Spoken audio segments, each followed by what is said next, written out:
리플은 지금까지 크게 상승할 때마다 거의 예외가 없이 폭락으로 되돌아갔습니다. 큰 상승 뒤에는 큰 하락. 이건 리플을 오랜 시간 지켜본 분들 사이에서는 거의 상식처럼 굳어있는 상황인데요. 그래서 지금 이 하락장을 보시면서도 많은 분들께서 똑같은 생각하십니다. 이제 볼 것도 없다. 이번에도 결국에 무너질 거다. 리또속이다. 근데 여기서 중요한 건요. 이번 하락을 겉이 아니라 속, 그러니까 실제 거래 기록을 열어가지고 확인해 보시면요. 지난 폭락들과는 전혀 다른 장면이 잡히고 있다는 겁니다. 지금 상식은 분명히 이번에도 폭락을 가리키고 있는데 정작 지금 데이터 숫자들은 정반대를 가리키고 있는 상황이거든요. 그래서 오늘은 상식과 숫자가 갈리는 바로 그 지점들 하나하나 보여드려 보도록 하겠습니다. 먼저 무서운 이야기부터 솔직하게 짚고 넘어갈게요. 리플 XRP가 큰 상승 뒤에 무너진 거는 지어낸 이야기가 아니죠. 지난 2018년 리플은 고점 대비 90% 넘게 빠졌습니다. 10배 넘게 붙었던 값이 거의 10분의 1 토막이 났다는 건데 그 다음 사이클도 마찬가지였어요. 2021년 고점에서 다시 80% 넘게 흘러내렸습니다. 그리고 이번도 역시 마찬가지죠.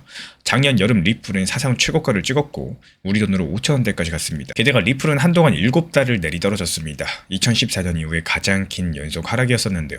그러니까 이번에도 90% 가는 거 아니냐, 1,000원도 깨지는 거 아니냐, 이런 걱정은 그냥 겁먹은 소리가 아니라 역사에 근거가 있는 걱정입니다. 그래서 여기까지만 보시면 정답은 정해진 것 같죠. 근데 바로 이 지점에서 이상한 게 하나 있습니다.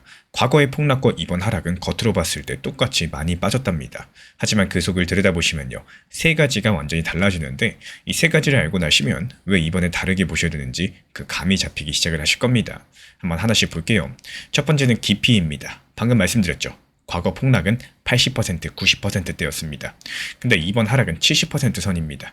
얼핏 비슷해 보여도 여기에는 큰 차이가 있는데 90%가 빠졌다는 것은 원금이 10분의 1이 됐다는 거고 70%가 빠졌다는 것은 그것보다 훨씬 덜 무너졌다는 뜻입니다. 이번 하락은 역대급 폭락들보다도 눈에 띄게 얕은 상황인데요. 그리고 두 번째는 속도입니다. 이게 사실 더 중요한데 과거의 폭락은 순식간이었었죠. 2018년을 보면은 1월 달에 고점 찍고 두어 달 만에 값이 급하게 무너졌습니다. 고점에서 지금까지 내려오는데 무려 11달이 걸렸고 이 폭삭 주저앉은 게 아니라 아주 천천히 내려온 겁니다. 다시 말씀드리면 과거에 리플을 그렇게 무섭게 만들었던 그 급격한 붕괴가 이번에 일어나지 않았습니다. 왜 이게 중요할까요? 세 번째 차이를 보면은 그 이유가 나옵니다. 이 세 번째는 하락의 성격 그 자체가 다르다는 건데요. 과거의 폭락은 왜 그렇게 깊고 빨랐을까요? 이 크게 두 가지 때문입니다. 하나는 빚을 내가지고 베팅하는 투기가 잔뜩 껴있다가 한꺼번에 터졌기 때문이고 또 한 가지는 값이 떨어지기 시작하면은 오랜 시간 들고 갈 주인이 없어서 너도 나도 팔고 도망쳤기 때문입니다. 근데 이번에는 데이터가 오히려 정반대를 보여주고 있어요. 그 실제 행동이 지금 어떻게 나오고 있느냐? 먼저 첫 번째 코인을 아주 많이 가진 대형 보유자, 흔히 큰손이라고 부르는 이들이 있습니다. 7월 초 기준으로 시장에 풀린 리플의 68%를 이 큰손들이 쥐고 있는데요. 이 사람들이 팔지 않고 그대로 들고 있죠. 두 번째로 코인을 거래소로 옮긴다는 것은 보통 매도 준비를 한다는 신호입니다. 근데 큰손들이 거래소로 보내는 물량이 작년 1월 이후에 가장 적은 수준까지 줄어들었습니다. 매도할 생각이 그만큼 식었다라는 거죠. 한마디로 현재 가격대에서는 때려 죽어도 안 판다는 겁니다. 세 번째로 전 세계에서 가장 큰 거래소인 바이낸스에 쌓여있는 리플 물량도 올해 2월달 이후에 가장 적습니다. 지금 당장 시장에 나올 수 있는 매물이 줄었다는 뜻인데 네 번째로 빚을 내가지고 하는 투기가 얼마나 껴있는지 보여주는 지표가 있어요. 이 선물 시장에 걸려있는 베팅의 총 규모인데요. 이게 우리 돈으로 2조 원 가까이 되던 게 지금은 1조 원 남짓으로 거의 반토막이 났습니다. 이 과거에 폭락을 만들었던 그 빚투가 지금은 확 빠져있는 상태라는 거죠. 그리고 다섯 번째, 이 큰손 지갑은 올해 내내 리플을 사서 모으고 있는데 소액 투자자들은 오히려 팔고 나가고 있습니다. 최근에 5주 동안에도 큰 지갑들의 잔고가 늘어났고요. 코인이 단기 투자자에게서 오래 들고 갈 중장기 보유자에게로 조용히 넘어가고 있다는 거죠. 한마디로 개인들 손절하고 물량 떠날 때 지금 큰손들이 전부 다 물량 흡수하면서 사모으고 있다는 겁니다. 그리고 이걸 한자리에 모아놓으면 소름 돋는 그림이 나옵니다. 과거에 리플을 80에서 90%씩 무너뜨렸던 바로 그 두 가지 원인, 빚투가 터지는 것과 보유자들이 도망치는 것. 그게 이번엔 거의 보이지 않죠. 오히려 파는 사람은 지쳐가지고 나가 떨어지고요. 큰손들은 그 물량을 받아서 담고 있습니다.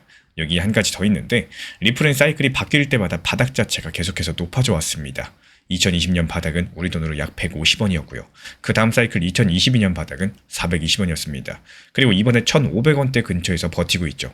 2020년 바닥과 대비해보면 지금은 10배 가까이, 바로 직전 2022년 바닥과 대봐도 3배가 넘는 자리입니다. 매번 무너지긴 했었지만 무너지고 나서 멈춘 자리는 갈수록 높아지고 있다. 이거는 팩트죠. 그래서 제가 바라보는 그림은 이번 하락은 과거처럼 여기서 다시 90% 폭삭 주저앉는 국면이라기보다는요. 이 단기 투자자에게서 중장기 보유자에게로 물량이 넘어가는 바닥 다지기 국면에 가깝다는 말씀을 드려요. 이렇게 보는 근거는 총 3가지입니다. 하락의 깊이도 속도도 성격도 과거랑 다르죠. 얕고 느리고 비투 폭발이 없습니다. 두 번째로 큰손들이 팔지 않고 오히려 담고 있고요. 개인들이 손절하는 물량들 큰손들이 흡수하고 있는 상황에서 거래소로 나오는 매물은 지금 점점 말라가고 있습니다. 세 번째로 사이클마다 바닥이 높아져 왔어요. 다만 오늘 이야기는 지금이 바닥이다, 이제 오른다 이렇게 말씀드리는 게 아니라 아직까지 리플 XRP를 들고 있는 분들 상당수가 손실 구간에 있으실 거고 값이 조금만 올라가면 본전에 팔고자 하는 매물들이 나올 수 있습니다. 여전히 상당수 분석가들은 바닥이 확정되지 않았다라면서 1,100원 아래까지도 더 밀릴 수 있다 이런 경고를 하고 있는 상황인데요. 리플이 정해진 물량이 매달 시장에 조금씩 풀리는 구조이기 때문에 이 공급 부담도 계속되고 있는 것도 사실입니다. 그래서 리플 XRP가 큰 상승 뒤에는 크게 무너진 역사가 반복되고 있다는 사실이 있지만요. 이번 하락은 과거보다 얕고 또 느리고 성격 자체가 달라졌습니다. 이 과거에 폭락을 만들었던 B2 폭발 보유자 이탈 물량들 지금 거의 보이지 않고 있고요. 오히려 큰 손들은 물량을 받아 담고 있는 상황에서 사이클마다 바닥은 점점 더 높아져 왔었습니다.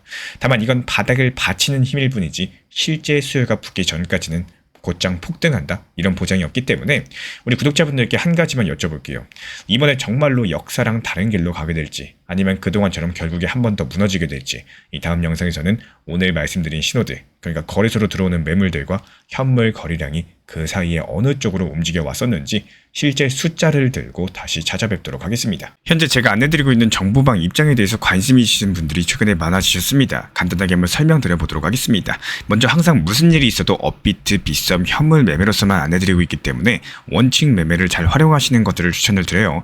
이 3가지 방으로서 안내를 드리고 있는데요. 첫 번째로 가장 구독자분들께서 관심 있어 하시는 리플 전용방입니다. 리플 전용방에서는 말 그대로 리플에 대해서 집중적으로 단기 고점과 저점 그리고 장기적인 관점에 대한 타점과 리플에 대한 시장 브리핑을 안내드리는 방이고요. 이 리플 전용방에서 안내드리고 있는 정보방 타점으로 단기 고점과 단기 저점에 대한 타점을 활용을 하시되 신경 쓰는 매매가 아니라 목표가에 미리 걸어놓고 미국 시장이 활발한 새벽 시간대 혹은 업무 시간대도 신경 안 쓰면서 수익 실현과 저점 추가 매수 타점을 활용하는 방향으로서 안내 도움 드리고 있어요. 리플을 무조건 장기적으로만 보는 게 아니라 메인 비중은 장기적으로 보유하시되 일부 비중은 단기 고점과 저점을 살려가면서 비중과 수량을 늘려나가고 평균 단가를 낮추는 전략으로서 운영하시는 것들을 항상 추천을 드립니다. 그리고 두 번째로 단기 타점의 종합방입니다. 리플을 몰빵으로 장기적으로만 보유하다 보면 결국에 시장의 흐름을 놓치게 되기 때문에 적당한 알트코인들을 비중을 활용하시면서 적극적으로 투자 전략으로 살려나가는 게 정말 중요합니다. 예를 들어 가지고 좋은 엔진의 리플 코인을 보유했으면은 그 엔진이 잘 활용될 수 있도록 좋은 기름과 엔진 오일의 역할이라고 생각을 하시면 되는 거예요. 안내드리고 있는 단기 타점의 목표 타점, 성향은 말 그대로 단기적으로만 접근하시는 걸 항상 추천을 드리고 있습니다. 간혹 지금 시장이 안 좋은 단기적인 알트코인이 가능하냐 이렇게 생각하시는 분들도 계신데요. 지금 시장에서 단기 타점이 불안하다라고 느끼시거나 알트코인을 공략하는 게 맞나 이렇게 생각하시는 가장 큰 이유 중에 하나는 시장의 테마에 맞는 코인이 아니라 이미 급등이 나왔거나 주목을 받고 있지 못한 코인들을 공략을 하거나 혹은 목표 타점이 비정상적으로 높거나 혹은 순간적으로 움직임이 나올 수 있는 단기 고점의 타점을 찾지 못해서라고 생각을 해요. 결국에 투자 시장은 순환적으로만 흘러가기에 적당한 알트코인들을 비중에 맞춰가지고 병행하면서 여기서 나온 수익들로 리플의 단기 저점 매수의 계획을 통해 가지고 하나의 톱니바퀴처럼 움직이도록 내 포트폴리오를 구성을 할 줄 아셔야 됩니다. 타점은 말 그대로 단기 타점답게 수익 실현하고 나면 사실 그 이후에 더 상승하던 떨어지던 크게 신경 쓸 필요가 없겠죠. 시간 또한 바빠가지고 걱정할 필요가 없는 게 항상 말씀드린 이 목표 타점에 미리 걸어두면은 신경을 쓸 필요가 없다는 점을 반드시 생각을 하셔야 됩니다. 그리고 세 번째로는 종합 브리핑방인데요. 중요할 수 있는 속보, 시장 브리핑에 대한 핵심 내용들을 전달드리면서 시장이 어떻게 흘러가고 앞으로의 시장이 어떻게 움직일까 이런 중요 핵심 내용 같은 것들을 전달드릴 뿐만 아니라 메이저 코인과 그리고 스윙과 중장기적인 타점에 대해서 안내드리면서 단기적 관점보다는 조금 보유 기간이 있다라고 하더라도 목표 타점 자체를 높게 보는 방향으로서 안내드리고 있는 방입니다. 대표적으로 최근에 도지코인에 대해서도 목표 타점을 높게 276원의 종합 브리핑방에서 타점 안내드리면서 여유롭게 약 5일 정도 보유하면서요. 도지코인이 상승이 연달아 나오고 있을 때 오히려 과감하게 370원의 목표 타점을 안내드렸습니다. 이렇게 상승이 잘 나오고 있을 때는 대부분 여기서 더 오르는 게 아닌가 이렇게 생각을 하시는 분들이 많이 계시겠지만 항상 적당한 고점에서 수익 실현하는 것들을 목표로 잡는 게 정말 중요하다고 말씀을 드려요. 이렇게 세 가지 방 입장 안내드리고 있기 때문에 항상 업비트, 빗썸으로서 현물에 대해서 안내드리고 있습니다. 비중 조절과 원칙 매매를 통해서 일하거나 바쁜 와중에 신경 쓰시는 매매보다는요, 여유롭게 매도 걸어놓고 편하게 신경 안 쓰시면서 제대로 운영하시기를 추천을 드리겠습니다.